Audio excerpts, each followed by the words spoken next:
Hello दोस्तों, आपका स्वागत है आपके और हमारे प्यारे चैनल साइंटिया स्टेडियम में। तो ये क्लास 10 साइंस का पहला chapter chemical reaction and equation की सेकंड वीडियो है। पहली वीडियो में हमने बात करी थी कि केमिकल रिएक्शन क्या होती है, केमिकल इक्वेशन क्या होती है, कुछ एलिमेंट्स के सिंबल्स को रिवाइज़ करा था हमने। इस वीडियो में हम बात करेंगे कि केमिकल इक्वेशंस को बैलेंस क्यों करा जाता है और उसे बैलेंस करते कैसे हैं। तो इस टॉपिक पे आने से पहले मैं बात करना चाहूँगा वैलेंसीज़ ऑफ सम कंपाउंड्स की, यानी कुछ ऐसे कंपाउंड्स हैं जिनकी वैलेंसीज़ आपको याद रखनी पड़ेंगी, क्योंकि अभी आपने उनके बारे में नहीं पढ़ा है, लेकिन आप उनका इस्तेमाल इस चैप्टर में ज़रूर करेंगे। तो सबसे पहले जो एलिमेंट मैंने लिया है वो है कार्बोनेट। कार्बोनेट क्या होता है? एक कार्बन जब 3 ऑक्सीजन के एटम्स के साथ रिएक्ट करता है तो उसे हम बोलते हैं कार्बोनेट। तो उसकी वैलेंसी होती है 2-। अब देखिए, माइनस का सिंबल मैंने आपको बताया था, ये बताता है कि इसे 2 इलेक्ट्रॉन की ज़रूरत है, यानी 2 इलेक्ट्रॉन अगर ये गेन कर लेगा तो ये स्टेबल हो जाएगा। तो देखिए ऐसा हुआ क्यों? ये तो जब कंपाउंड है तो पहले स्टेबल हो जाना चाहिए था। तो देखिए, कार्बन के पास 4 इलेक्ट्रॉन थे, ऑक्सीजन के पास 2 थे। अगर वो सिंपली रिएक्ट करता तो CO2 बनता, जो कि बैलेंस होता। लेकिन अब इस CO2 को आपने एक ऑक्सीजन का मॉलिक्यूल और दे दिया, तो ये तो बैलेंस है, लेकिन इस ऑक्सीजन को 2 इलेक्ट्रॉन चाहिए थे। इसलिए जब कार्बोनेट बना तो 2 इलेक्ट्रॉन की कमी हो गई।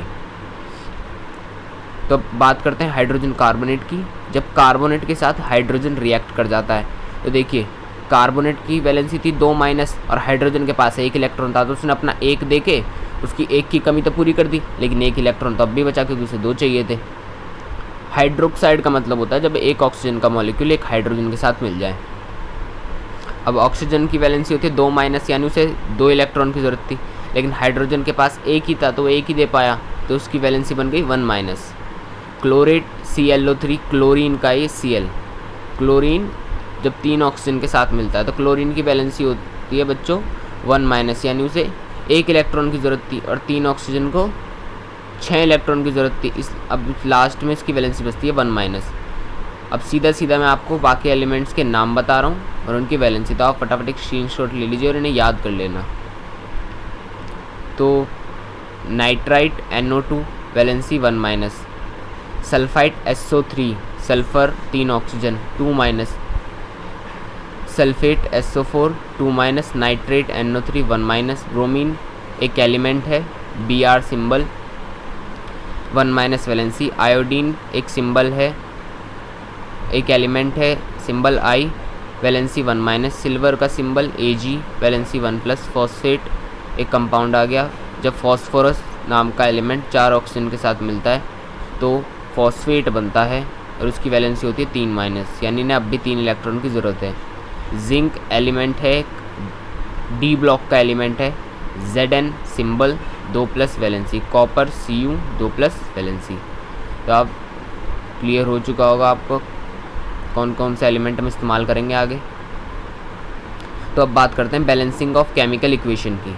तो देखिए, बैलेंसिंग ऑफ केमिकल इक्वेशन का ये मतलब होता है कि आपके पास एक केमिकल इक्वेशन है, जैसे ये देखिए, ये वाली ले लेते हैं। कार्बन जब ऑक्सीजन गैस के साथ मिला तो CO2 गैस बनी, हम सबको पता है नॉर्मल सी रिएक्शन है। तो बैलेंसिंग ऑफ केमिकल इक्वेशन कहता है कि अगर लेफ़्ट हैंड साइड में, आपकी इक्वेशन के लेफ़्ट हैंड साइड में जो एलिमेंट्स हैं उनके जो एटॉमिक नंबर, मतलब अगर इधर कार्बन 1 है LHS में तो दूसरी तरफ भी कार्बन 1 ही होना चाहिए, या फिर अगर इधर 2 कर दिया आपने कार्बन तो कार्बन उधर भी 2 ही होने चाहिए। तो देखिए, ये तो शायद बैलेंस ही दिख रही है मुझे, क्योंकि यहाँ पे देखिए LHS में 1 कार्बन एटम है 1, यहाँ पे भी 1 ही है, यहाँ 2 ऑक्सीजन है, यहाँ पे भी 2 ही है। तो number of atoms of an element को जब हम दोनों तरफ बराबर कर देते हैं, इक्वेशन की दोनों साइड पे बराबर कर देते हैं, तो उसे बोलते हैं बैलेंसिंग ऑफ केमिकल इक्वेशन।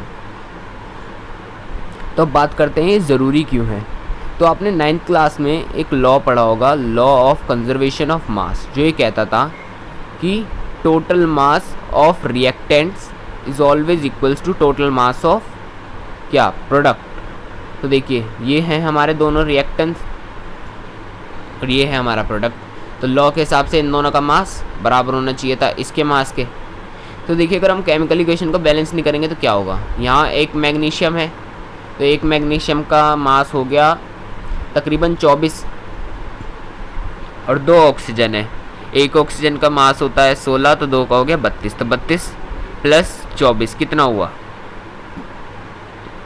56। और इस तरफ देखिए ये 2 मैंने लगाया, आप नॉर्मल रिएक्शन में लिख देता हूँ एक बार। नॉर्मली क्या हो कैसे लिखते हैं हम रिएक्शन को, Mg प्लस O2, ये मैंने बैलेंस करके लिख दी गलती से, MgO ये होती है नॉर्मल। तो इसके हिसाब से यहाँ पे मास हुआ 56, यहाँ Mg का मास होता है 24, इसका 16, तो 24 16 40। तो देखिए आ गया ना मास में डिफरेंस। तो यही मास के डिफरेंस की वजह से हमें बैलेंस करना पड़ता है कि अगर केमिकल इक्वेशन को हम बैलेंस नहीं करेंगे तो law of conservation of mass applicable नहीं होगा। तो ऐसे ही करके मैंने बाकी इक्वेशंस को भी बैलेंस करा है। तो पहले बात करते हैं इसको बैलेंस करने की। तो यहाँ पे एक मैग्नीशियम, दूसरी साइड भी एक ही है, यहाँ 2 ऑक्सीजन, इस साइड एक है। तब कैसे बैलेंस करेंगे, तो देखिए समझते हैं थोड़ा। मैग्नीशियम के पास 2 इलेक्ट्रॉन थे, लिख लेते हैं, मैग्नीशियम के पास 2 थे। ऑक्सीजन, एक ऑक्सीजन को 2 की चाहिए थी, तो 2 ऑक्सीजन को कितने चाहिए 4, क्योंकि यहाँ O2 है, O नहीं है, तो 2 ऑक्सीजन को 4 चाहिए थे और इसके पास है ही 2, तो अब भी 2 इलेक्ट्रॉन की कमी रह गई। तो इस 2 इलेक्ट्रॉन की कमी को पूरा करने के लिए हमें 2 मैग्नीशियम चाहिए पड़े। तो ठीक है, हमने दूसरा मैग्नीशियम लगा दिया, तो मैग्नीशियम के आगे 2, तब 2 मैग्नीशियम ऑक्सीजन के साथ मिले। तो देखिए एक मैग्नीशियम, 2 इलेक्ट्रॉन, एक ऑक्सीजन, 2 चाहिए, दोनों ने मिलकर एक MgO बनाया। दूसरे ऑक्सीजन 2 इलेक्ट्रॉन चाहिए, उसने दूसरे के साथ MgO, तो MgO 2 बने, तो ये 2 MgO, तो ये बैलेंस हो गया। देखिए 2 मैग्नीशियम 2 मैग्नीशियम, 2 ऑक्सीजन 2 ऑक्सीजन इस साइड भी। नेक्स्ट रिएक्शन हमारी Fe प्लस H2O बराबर Fe3O4H2।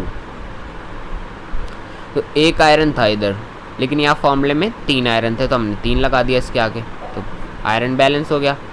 अब बात करते हैं ऑक्सीजन की। इधर ऑक्सीजन 4 है, लेकिन इधर 1 ही है, तो वाटर के आगे 4 लगा दिया, तो 4 ऑक्सीजन हो गए। अब देखिए क्या हुआ, यहाँ पे सिर्फ H2 गैस निकली थी, यानी हाइड्रोजन के 2 मॉलिक्यूल थे। लेकिन अब इधर कितने हो चुके हैं, क्योंकि हमने ऑक्सीजन बैलेंस करते वक्त यहाँ 4 लगाया था, 4 2 8, यहाँ पे भी 4, 8 इलेक्ट्रॉन हो चुके हैं, वो 8 एटम हो चुके हैं हाइड्रोजन के। तो इस साइड भी हमने 4 लगा के बैलेंस कर दिया। तो वैसे ही अब आपको बाकी इक्वेशंस को बैलेंस करना है।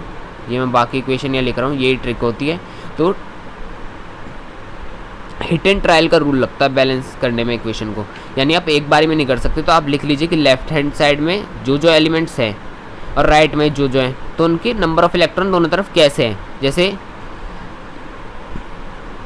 ये H2O वाली गैस है, तो H2O,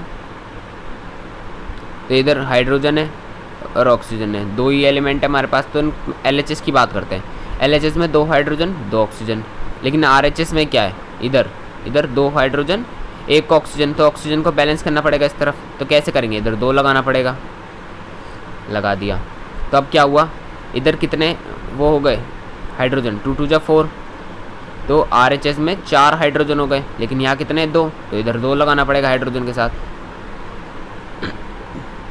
तो इस हिट एंड ट्रायल रूल के साथ ही हम इक्वेशंस को बैलेंस करेंगे। तो आप बाकी जो इक्वेशन है प्रैक्टिस करिएगा घर पे। Thank you.